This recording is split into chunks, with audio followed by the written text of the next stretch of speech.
یا رسول اللہ، نعرہ حیدری یا علی علیہ السلام، بآواز بلند تر صلوات اللہم صلی علی محمد وآل محمد وعجل فرجهم.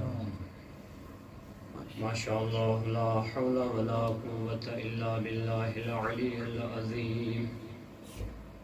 رب اشرح لي صدري ويسر لي أمري واحلل عقدة من لساني يفقهوا قولي. أعوذ بالله من الشيطان الرجيم. بسم الله الرحمن الرحيم. الحمد لله رب العالمين والعاقبة للمتقين. الصلاة والسلام على العبد المؤيد والرسول المسدد والمصطفى الأمجد والمحمود الأحمد حبيب إله العالمين مولانا أبي القاسم محمد. اللهم صل على محمد وآل محمد وعجل فرجهم. ثم الصلاة والسلام على أهل بيته الطيبين الطاهرين المعصومين الذين أذهب الله عنهم وطهرهم تطهيرا. اللهم صل على محمد وآل محمد لا سيما على علي بن الحسين زين العابدين وقدوة الزاهدين وسيد المتقين وإمام المؤمنين ورحمة الله على أحبابهم وشيعتهم ومواليهم ولعنة الدائمة على أعدائهم ملعونين من يوم عداوتهم إلى أبد الآبدين. أما بعد فقد قال الله تبارك وتعالى في كتابه المجيد وفرقانه الحميد قوله الحق وهو أصدق القائلين. تزودوا فإن خير الزاد التقوى واتقون يا أولي الألباب. محمد وآل محمد صلوات. اللهم صل على محمد وآل محمد. دعا ہے خداوند منان ہماری اس کاوش کو، اس کوشش کو اپنی بارگاہ میں قبول فرمائے. الہی آمین. اس کے طفیل ہم سب کو علماء با عمل بننے کی توفیق عنایت فرمائے الہی اور ہمیں اپنے علم کے حصول میں تمام تر کوششوں کو انجام دینے کی توفیق عنایت فرمائے اور ہمیں موفق فرمائے کہ ہم اس مقصد کے لیے کریمہ اہل بیت کے شہر میں آئے ہیں. اس مقصد کو حاصل کرنے میں خداوند منان ہمیں کامیاب و کامران فرمائے. الہی آمین. بالاخص ہم یہ جو فرش اعضاء بسائی ہے اس فرش اعضاء کو اپنی بارگاہ میں قبول اور منظور فرمائے کیونکہ یہ امام سجاد ہمارے چہاروں امام زین العابدین کی یاد میں ان کی شہادت کے ایام ہیں. تو ان کی یاد میں یہ مجلس اور یہ برنامہ منعقد کیا گیا ہے تاکہ ہمارا شمار بھی امام کی یاد کرنے والوں میں سے ہو جائے. بآواز بلند صلوات. اللهم صل على محمد وآل محمد. اور دعا ہے خداوند منان امام زمان کے ظہور میں تعجیل فرمائے، ہمیں ان کے اعوان و انصار میں سے شمار فرمائے. ان تمام دعاؤں کی قبولیت کے لیے مل کر ایک مرتبہ صلوات پڑھ لیں. اللهم صل على محمد وآل ماشاءاللہ مجھ سے پہلے مولانا غلام حیدر ابراہیمی صاحب نے مفصل انداز میں امام کی سیرت کو بیان کیا. میں چند نکات پیش کروں گا اور پھر آپ کی زحمت تمام کو تفصیلی کتابت نہیں ہے، فقط چند مورد بیان کروں گا اس آیت کے ضمن میں جو آپ کے سامنے تلاوت کی ہے کہ تزودوا فإن خیر الزاد التقوی واتقون یا اولی الالباب، کہ خداوند متعال اپنے بندوں کو یہ ارشاد کر رہا ہے، اے میرے بندو تزودوا، زاد راہ اکٹھا کر لو، فإن خیر الزاد۔ اب سوال ہوتا ہے کون سا زاد راہ، کیا اکٹھا کرنا ہے؟ تو خود خدا نے واضح کر دیا ہے ہر زاد راہ یہاں مراد نہیں ہے۔ فإن خیر الزاد التقوی، اگر زاد راہ اکٹھا کرنا ہے تو بہترین زاد راہ تقوی ہے۔ اور میں آپ کو یہاں بتاتا چلوں قرآن کی آیات کے جن میں اپنے بندوں کو خداوند متعال نے تقوی اختیار کرنے کا حکم دیا ہے، اگر ہم وہاں غور کریں تو وہاں اگر آیا ہے تو لفظ پہلے ہے ایمان آیا ہے، ان تقوی سے پہلے مومن ہونا ضروری ہے۔ اگر مومن انسان ہوگا تو متقی ہوگا، اگر ایمان نہیں ہے تو تقوی اختیار نہیں کر سکتا۔ اگر بعض آیات میں مطلقاً تقوی کا لفظ آیا کہ وَمَن يَتَّقِ اللَّهَ يَجْعَل لَّهُ مَخْرَجًا، تو وہاں بھی مفسرین نے تعویل کی ہے کہ یہاں مخاطب کون ہے؟ مومنین ہیں، کہ جو مومن تقوی اختیار کرے گا تو اللہ اس کے لیے ایسے راہ نکالے گا کہ اس کی سمجھ میں بھی نہیں آئیں گے۔ تو لہذا پہلی بات کہ تقوی کے لیے مخاطب کون ہے؟ وہ کہ جو ایمان رکھتے ہیں۔ اور اس آیت میں بھی اللہ نے واضح کر دیا ہے وَاتَّقُونَ يَا أُولِي الْأَلْبَابِ، اے صاحبان عقل تقوی اختیار کرو، مجھ سے ڈرتے رہو۔ بس دوسرے آیت میں یا ایھا الذین آمنوا اتقوا اللہ حق تقاته، حق تقاته وہاں کیا آیا ہے؟ آمنوا اتقوا اللہ، یعنی لفظ ایمان پہلے آیا ہے، اتقوا اللہ بعد میں آیا ہے۔ اب یہاں میرا سوال ہے کہ اللہ فرما رہا ہے یا اولی الالباب، اے صاحبان ایمان تقوی اختیار کرو، تو صاحبان عقل تقوی اختیار کرو۔ آیا عقل اور چیز ہے اور ایمان اور چیز ہے؟ ہمارے نزدیک تو عقل کا معیار کیا ہے؟ جو زیادہ چلاک ہو، زیادہ ان لوگوں کو دھوکہ دے سکتا ہو، وہ کیا ہے؟ عاقل ہے، دانش مند ہے، یا دوسرے الفاظ میں ہم عقل مند اسے کہتے ہیں کہ جو سائنسدان بن جائے، جو سیاست میں چلاک ہو جائے، یا سائنس میں اتنا عروج کر لے کہ اسے سائنسدان کہا جائے، تو ہم کہتے ہیں کہ اس نے جیسی عقل حاصل کی ہے اس کے مثل کوئی عقل نہیں رکھتا۔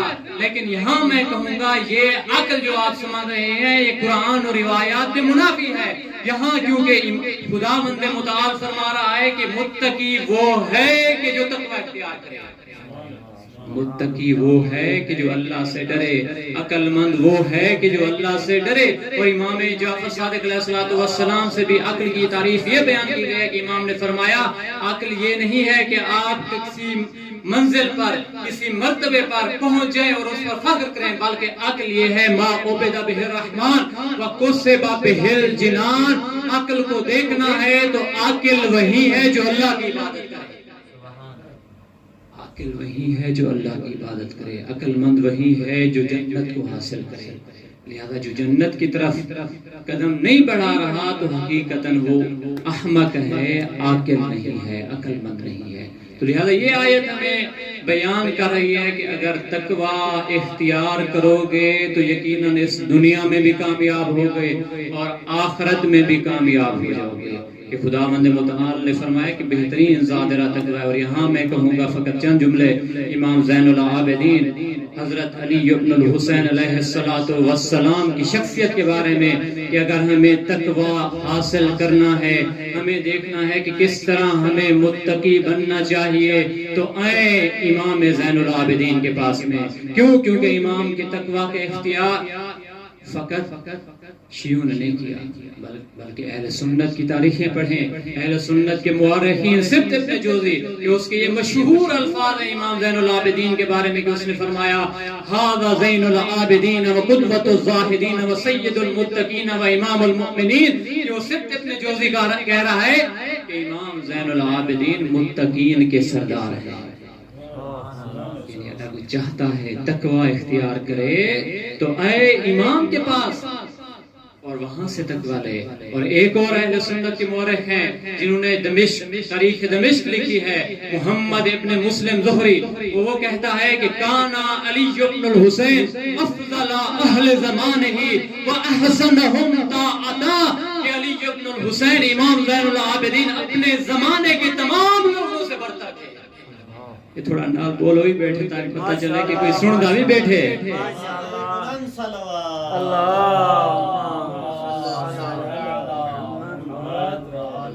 وَأَحْسَنَهُمْ طَاعَةً، کہ اگر اطاعت کرنی ہے تو آئے امام کی اطاعت کریں، دوسروں کے پیچھے نہ چلیں.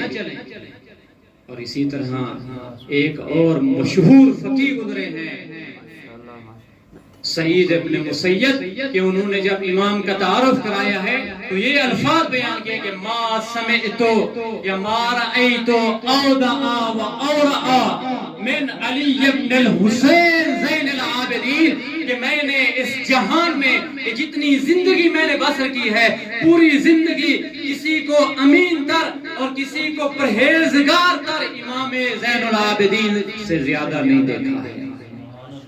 تقوی اختیار کرنا ہے تو اے امام زین العابدین کی زندگی کو دیکھیے. تو یہ اسی طرح مالک ابن انس کہ اہل سنت کا مشہور امام ہے، وہ مذہب مالکی جو اختیار کرتے ہیں وہ مالک کے ماننے والے ہیں. تو مالک کہتا ہے لم ارا فی اہل البیت مثل علی ابن الحسین، کہ میں نے اہل بیت میں امام زین العابدین جیسی شخصیت نہیں دیکھی. یہ اقرار ہے کہ امام زین العابدین کس مرتبے پر فیض تھے. اور ایک اور قول نقل کرتا چلوں اور پھر اپنی بات کو تمام کروں. اسی طرح جاہز کہ جو مشہور معتزلی ہے، مذہب معتزلہ کا امام ہے، وہ جاہز معتزلی کہتا ہے کہ لم ارا الخارجی الا کل کشیعی، وہ کہتے ہیں امام زین العابدین کے بارے میں نے کسی خارجی کو نہیں دیکھا، یعنی جو شیعہ نہ ہو، مگر دیکھا ہے کہ اس کا عقیدہ امام کے بارے میں ایسے ہے جیسے شیعہ عقیدہ رکھتے ہیں. پھر کہتا ہے ولم ارى المعتزلی الا کشیعی، اور اسی طرح میں نے کسی شیعہ کو نہیں دیکھا کہ وہ معتزلی کی طرح ہے، یعنی سب شیعہ بھی اور معتزلی بھی. پھر کہتا ہے عامی خاصی ساروں کا نظریہ امام زین العابدین کے بارے میں ایک ہے، وہ سب آپ کی فضیلت کے کہہ رہے ہیں. آخر میں یہ الفاظ نقل کرتا ہے لم اجد احدا یتمارا فی تفضیلہ و یشک فی تقدیمہ، میں نے کبھی کسی کو نہیں دیکھا کہ وہ امام زین العابدین کی فضیلت میں آیا ہو اور شک کرے. سب امام کی فضیلت کے قائل ہیں. آئیں امام کی زندگی کو دیکھیں کہ امام کس مرحلے میں زندگی کر رہے تھے. آپ کی زندگی کربلا سے پہلے کیسی تھی اور کربلا کے بعد میں کیسی تھی. کربلا سے پہلے آپ جانتے ہیں اور کربلا کے بعد یہ جو 3 واقعات مولانا صاحب نے اشارہ کیا ہے، 3 واقعات کے واقعہ حرا توابین اور واقعہ قیام مختار، یہ 3 واقعات کربلا کے بعد میں واقع ہوئے ہیں. اب میرا سوال یہ ہے آپ سے کہ کیا امام زین العابدین نے کیوں خود قیام نہیں کیا؟ امام زین العابدین نے خود کیوں قیام نہیں کیا؟ کیونکہ ایک عباد بصری آیا ہے، سوال کیا ہے امام زین العابدین کے پاس، اور اس کا عقیدہ یہ تھا کہ امام کو چاہیے کیا کرے، قیام کرے، یعنی امام کو قیام کرنا چاہیے. اور آ کر اعتراض کرتا ہے امام پر، کہتا ہے اے امام، آپ نے جو آپ کے لیے آسان ترین چیز ہے نا اس کو اختیار کر لیا ہے. یعنی کون سی آسان ترین چیز؟ یعنی امام علیہ السلام اس وقت مکہ میں موجود تھے، حج کے لیے آئے ہوئے تھے، تو آ کر کہتا ہے آپ نے حج کو اختیار کیا ہے کیونکہ یہ آسان ہے، اور جہاد کی جو سخت ترین چیز ہے اس کو کیا ہے آپ نے چھوڑ دیا ہے. اور پھر اس نے قرآن کے ذریعہ دلیل بھی پیش کی ہے. ماشاءاللہ ماشاءاللہ، کیا بات ہے. اللہم صلی علی محمد. وقت مختصر ہے، بس میں مختصراً اشارہ کرتا چلوں.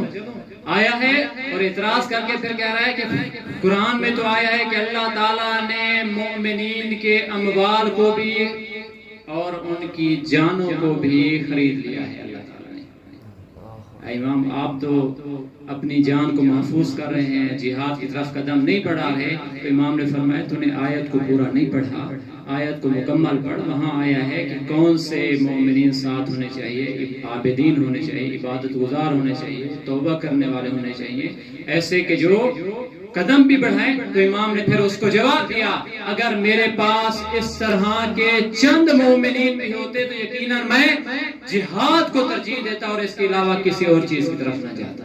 یعنی امام فرما رہے ہیں کہ اس دور میں حالات کتنے سخت ہو چکے تھے، اموی حکمران اور اسی طرح زبیریوں کا، وہاں مکہ میں زبیری حکومت کر رہے تھے، آل زبیر۔ یعنی امام اشارہ کر رہے ہیں کہ اس وقت تمام لوگ ڈرے ہوئے ہیں، انہوں نے ڈر کی وجہ سے اپنے آپ کو گھروں میں محدود کر دیا ہے، اب وہ قیام کے لیے آمادہ نہیں ہے۔ اسی وجہ سے ایک شخص آیا ہے، امام سے سوال کیا ہے، امام راستے میں ہیں، گلی میں جا رہے ہیں، کہتا ہے کیف اصبحت یا مولایا، اے مولا، اے امام آپ نے کیسے صبح کیا، آپ نے کیسا صبح کی؟ تو امام نے فرمایا اصبحنا خائفین، ہم نے صبح اس حالت میں کی ہے کہ ہم خوف و ہراس میں ہیں۔ اور پھر امام نے وہاں دلیل بھی دی ہے، اصبحنا خائفین برسول اللہ، کہ ہم خوف و ہراس میں ہیں اس وجہ سے کہ ہمارا تعلق خاندان رسالت سے ہے، کہ یہ مروان یا دوسرے جو حکمران تھے انہوں نے وہ خاص طور پر اہل بیت پر بہت زیادہ ظلم کیے، اور اسی طرح اہل بیت کو جو ماننے والے تھے شیعہ، انہیں بھی اگر ان کو پتہ چل جاتا کہ یہ فلاں شخص شیعہ ہے، امام زین العابدین کی طرف رجوع کر رہا ہے، تو اس کو فوراً قتل کر دیتے ہیں۔ یعنی امام فرما رہے ہیں کہ ہمارا جرم فقط یہی ہے کہ ہم خاندان رسالت سے ہیں، ہمارا جرم یہی ہے کہ ہم رسول اکرم صلی اللہ علیہ وآلہ وسلم کے اولاد میں سے ہیں، اور اسی جرم کی وجہ سے ہمیں خوف و ہراس میں رکھا جا رہا ہے۔ کیا لیکن میرا پھر سوال ہے، کیا اس کے علاوہ امام نے کچھ نہیں آئیں دیکھیں امام کی سیرت کو، کہ امام نے دعاؤں کے ذریعہ کس طرح عقیدوں کو پہچانا ہے، کس طرح عقیدوں کو ہماری طرف منتقل کیا ہے۔ عقیدہ توحید کو دیکھیں، دعاؤں میں موجود ہے، عقیدہ ولایت کو دیکھیں، دعا میں موجود ہے، عقیدہ رسالت دعاؤں میں موجود ہے۔ اس طرح امام نے ہمیں پہچانا ہے، امام نے ہمیں تربیت دی ہے کس طرح ہمیں اپنے آپ کو خدا کی بارگاہ میں لے جانا چاہیے۔ ایک یہاں ایران کے مشہور عالم دین گزرے ہیں، انہوں نے انقلاب کے اولی سال میں صحیفہ سجادیہ کو، یا اس سے پہلے مجھے تاریخ دقیقاً یاد نہیں ہے، صحیفہ سجادیہ کو بطور گفٹ یعنی ہدیہ پیش کیا ہے مصر کی یونیورسٹی کے جو مؤسس تھے یا ان کے مدیر تھے طنطاوی، مشہور اہل سنت گزرے ہیں طنطاوی، ان کی طرف جب انہوں نے یہ صحیفہ سجادیہ کو بھیجا، تو صحیفہ سجادیہ کو جب انہوں نے دیکھا تو انہوں نے کہا کہ ہم ایسی کتاب کہ اس کو ہم نے کبھی نہیں دیکھا، یقیناً یہ کتاب کیا ہے، خدا کی کلام سے تو نیچے ہے، لیکن باقی بندوں، عام بندے کی یہ کلام نہیں ہو سکتی، یقیناً یہ کیا ہے، وحی کی کلام ہمیں معلوم ہو رہی ہے، یہ عام کتاب نہیں ہے۔ یعنی اس کتاب میں بتایا گیا ہے کس طرح خدا کی طرف رجوع کر، اور اسی وجہ سے صحیفہ سجادیہ کو زبور آل محمد کہا گیا ہے، زبور آل محمد یا اخت القرآن کا لقب دیا گیا ہے زبور اس صحیفہ سجادیہ۔ ہمیں چاہیے کہ صحیفہ سجادیہ میں رجوع کریں، دیکھیں کہ امام نے ہمیں کس طرح کہا ہے کہ فلاں دن میں یہ دعا پڑھنی چاہیے، چاش کے وقت، صبح کے وقت، دوپہر کے وقت، لیکن ہم آیا رجوع کرتے ہیں یا نہیں کرتے؟ ہم شیعوں کو چاہیے کہ رجوع کریں، دعاؤں کو پڑھیں، امام کی سیرت کو وہاں سے اخذ کریں، اور فقط امام نے وہاں عقیدہ بیان نہیں کیا بلکہ وہاں یہ بھی بیان کیا کہ ان ھذا المکان لخلفائک و اوصیائک، اے میرے اللہ یہ جو مقام خلافت ہے یہ تیرے جانشینوں کا حق تھا، تیرے وصیوں کا حق تھا، یہ امانت تیرے وصیوں کے لیے تھی کہ تو نے اس کے لیے خاص کی تھی، الذی اختصصتہم لہو، کہ اے خدا تو نے اس مقام کے لیے ان خاص بندوں کو خاص کیا تھا۔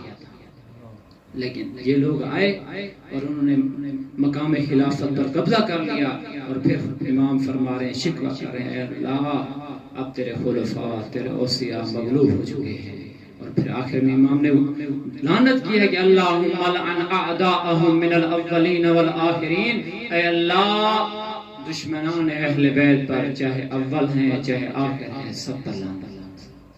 اور پھر آگے ومن رضی بفعالہم، اسی طرح ہر وہ شخص جو ان دشمنوں کے افعال پر راضی ہے اے اللہ ان پر بھی لعنت فرما، واشیاءہم واتباعہم، اے اللہ ان کے ماننے والوں ان کے پیروکاروں پر بھی لعنت فرما۔ تو یہ امام نے عقیدہ ولایت اور اسی طرح عقیدہ خلافت کو بھی اس دعا کے ضمن میں بیان کیا ہے۔ اور دوسرا کام جو امام نے کربلا تک کو ہم تک پہنچایا ہے، مصائب امام حسین علیہ السلام کو بیان کر کے، مجالس کو برپا کر کے، حتیٰ کہ یزید کی دربار میں بھی امام نے مجلس کو برپا کیا اور وہاں فرمایا انبلو کہ میں اس کا بیٹا ہوں، من بکت علیہ السماء کہ جس پر آسمان بھی گریا کرتا ہے، انا ابن المذبوح من القفا میں تو اس کا بیٹا ہوں جس کو پس سے پشے گردن ذبح کر دیا گیا۔ یعنی امام وہاں بھی مجلس کو برپا کر رہے ہیں۔ اسی وجہ سے امام جعفر صادق علیہ السلام کا یہ مشہور قول ہے لقد بقا علی ابی الحسین علیہ السلام 20 سنتن، امام زین العابدین علیہ السلام نے اپنے بابا پر 20 سال تک گریہ کیا ہے۔ وما وضع بین یدیہ طعام الا بکا، اور جب بھی آپ کے سامنے کھانا رکھا جاتا تو آپ گریہ کرتے۔ بڑے بڑے عزادار ہیں اس دنیا میں، بڑے بڑے عزادار اس کائنات میں گزرے ہیں۔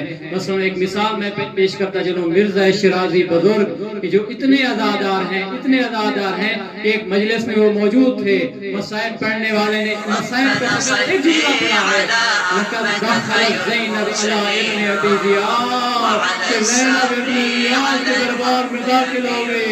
یہ مسائل سننا تھا مرزا شرازی بزرگ نے اسی وقت اپنے امانہ کو زمین پر رکھ دیا اور کہا اے مسائل خان اس سے آگے کوئی جملہ نہ پڑھنا، فقط اس جملے کو تکرار کرو۔ اور پھر فرمایا مصیبت کے اتنا کرتی ہے تو جہاں علی کی غیور بیٹی زینب، تو جہاں ابن زیاد کو دربار۔ ایک روایت کو بیان کرتا ہوں کہ کس طرح امام زین العابدین کے دور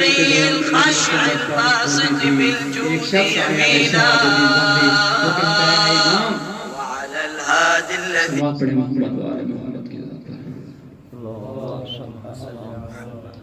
روایت پیش کرتا ہے، پھر مصائب کی طرف آتے ہیں۔ وہ آیا ہے امام کے سامنے اور کہتا ہے مولا ہم چاہتے ہیں کہ آپ ہمارے بیٹے کی شادی میں تشریف لیں۔ مولا فرماتے ہیں اے شہاب الدین جب سے کربلا برپا ہوئی ہے، جب سے میرے والد اس دنیا سے چلے گئے ہیں، میں خوشیوں میں نہیں جاتا۔ وہ چلا گیا ہے لیکن اس کی خواہش تھی کہ امام سجاد ہیں، پھر ایک مرتبہ پھر واپس آیا ہے، کہتا ہے مولا ہم نے مجلس برپا کرنی ہے، آپ آئیے گا وہاں مجلس، ہماری شادی میں مجلس ہوگی، وہاں آپ ضرور تشریف لائے گا۔ سنو گے امام نے کیا فرمایا، کہتے ہیں اے شہاب الدین اگر تم نے مجلس برپا کرنی ہے تو پھر پردے کا بھی انتظام کرنا، میں اکیلا نہیں آؤں گا، میری پھوپھیاں بھی ساتھ آئیں گی۔ مولا اس مجلس میں گئے ہیں تو میں فقط اتنا کہوں گا آپ کو اور ہمارے لیے گریہ کرنے کے لیے، امام حسین پر رونے کے لیے الفاظ کی ضرورت ہے، کسی خطیب کی ضرورت ہے، کوئی ہمارے سامنے منظر کشی کرے، کوئی ہمارے سامنے آئے مجلس پڑھے، کوئی ہمارے سامنے مصائب کو بیان کرے تو پھر ہم رونے کے لیے آمادہ ہوتے ہیں۔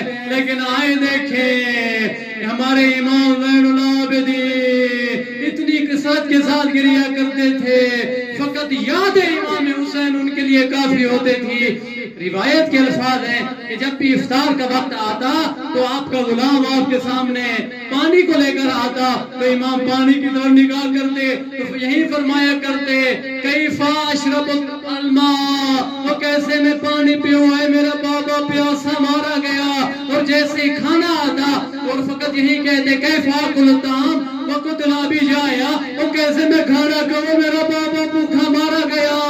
ایک مرتبہ منہال آیا امام کا شاگرد ہے، آیا امام سے سوال کرتا ہے مولا الآن کیا ابھی وقت نہیں آیا کہ آپ کا یہ غم ختم ہو جائے، آپ کا گریہ ختم ہو جائے؟ تو منہال آیا ہے امام سے کہتا ہے مولا اب آپ رونا ختم کر دیجئے۔ سنو گے امام نے کیا فرمایا، امام نے فرمایا منال تو نے انصاف نہیں کیا. حضرت یعقوب کے خداوند متعال نے انہیں 12 بیٹے عطا کیے تھے. حضرت یعقوب کے 12 بیٹے تھے, ان کی نظروں سے فقط ایک بیٹا اجھل ہوا تھا حضرت یوسف. لیکن جیسے ہی اجھل ہوا, قرآن کے الفاظ ہیں وَبْيَضَّتْ عَيْنَاهُ مِنَ الْحُزْنِ فَهُوَ كَظِيمٌ. حضرت یعقوب کی آنکھیں یوسف کی جدائی میں سیاہ ہو گئی. اتنا روئے آنکھوں کی بینائی چلی گئی.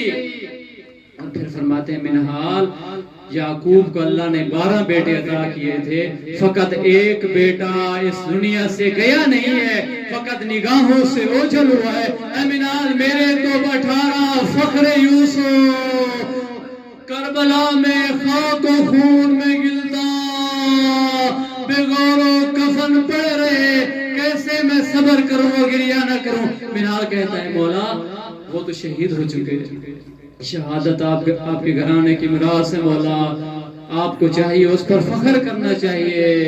عبداللہ آپ کے شہداء میں سے ہیں, علی ابن طالب آپ کے شہداء میں سے ہیں, جعفر طیار آپ کے شہداء میں سے ہیں. شہادت آپ کے گھرانے کی میراث. سنو گے مولا نے کیا فرمایا؟ مولا نے فرمایا منہار یقیناً شہادت ہمارے گھرانے کی میراث ہے, لیکن کیا ماں بہنوں پھپھیوں کے ساتھ کبھی اس دربار میں, کبھی اس دربار میں, کبھی اس بازار, کبھی اس بازار, کیا یہ بھی ہمارے گھرانے کی میراث؟ مولا واقعہ کربلا کے بعد ایک ہی مقام کو بہت زیادہ یاد کرتے تھے. جب بھی مصیبت کا ذکر آتا, پوچھا جاتا کون سی مصیبت آپ پر بہت زیادہ گزری, تو فقط یہی ذکر کرتے الشام الشام الشام. جب مولا دربار شام میں پہنچنے سے پہلے بازار شام میں آئے ہیں, بازار میں جب آپ سے بہت سارے سوالات ہوئے, کسی نے پوچھا آپ کا نام کیا ہے, کسی نے پوچھا آپ کے والد کا نام کیا ہے, کسی نے پوچھا آپ کس خاندان سے تعلق رکھتے ہیں, تو وہاں مولا نے حسن انداز میں اپنا تعارف کروایا کہ میں اس خاندان کا باسی ہوں, میں اس خاندان سے تعلق رکھتا ہوں جو خاندان رسالت ہے, جہاں وہی آتی تھی. یعنی مولا اپنا تعارف کرا رہے ہیں, جا رہے ہیں. اور ایک مرتبہ ہجوم زیادہ ہوا, اتنا ہجوم ہوا, کبھی بی بی زینب آپ کی پھوپھی ایک دیوار سے دوسری دیوار کی سر ٹکراتی تھی, اور اتنا ہجوم ہوا. ایک مرتبہ حضرت زینب زمین بوس ہوئی, مجمع بہت زیادہ ہے. اس مقام کو جب آپ نے دیکھا تو یہی الفاظ آپ کی زبان سے نکلے, یا لیتنی لم تلدنی امی, اے کاش اس منظر سے پہلے میں اس دنیا سے چلا جاتا. لعنت اللہ علی القوم الظالمین. وسیع